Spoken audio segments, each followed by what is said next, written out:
2025 সালের ডিসেম্বর মাসে আমি আর আমার শাশুড়ি মা দুজনে বেরিয়ে পড়েছিলাম বেনারসের উদ্দেশ্যে। এটা শালিমার স্টেশন। আমি কোনোদিন আগে শালিমার স্টেশনে আসিনি।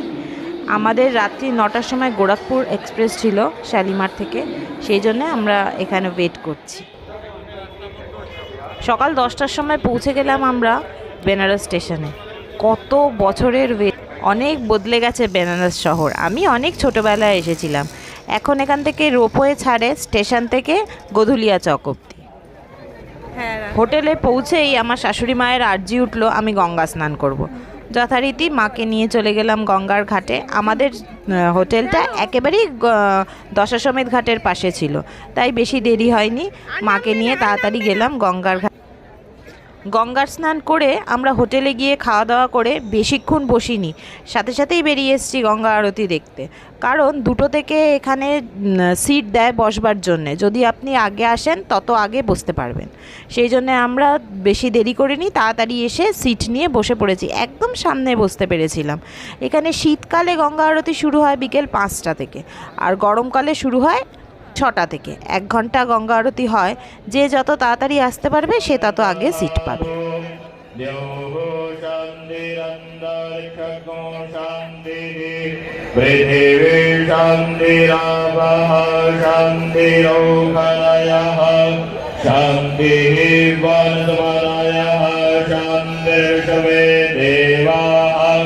शांति ब्रह्म शांति सर्वगुण शांति शांति एव शांति सर्वा शांति।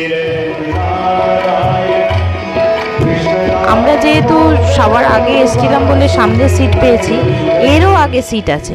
তার জন্য এই যে দড়িটা দেখতে পাচ্ছেন, এই দড়ির আগে যারা বসে আছে তাদের 1100 টাকা করে টিকিট কাটতে হয়েছে, তবে তারা ওখানে গিয়ে বসতে পেরেছে। ওনাদের সামনে বসাবেন এবং তাদের নামে গঙ্গার আরতির আগে সংকল্প করা হবে, এটার জন্য টিকিট লাগে।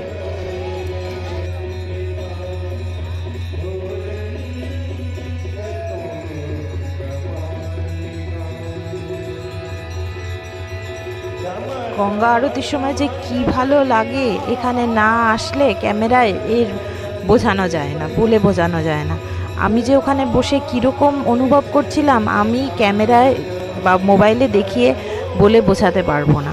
এত সুন্দর ওয়াইভ, এত সুন্দর চারিদিকের এনভায়রনমেন্ট, মানে নিজেকে প্রতি মুহূর্তে মনে হয় আমরা সবাই ওখানে যারা বসেছিলাম প্রত্যেক কজন সনাতনী।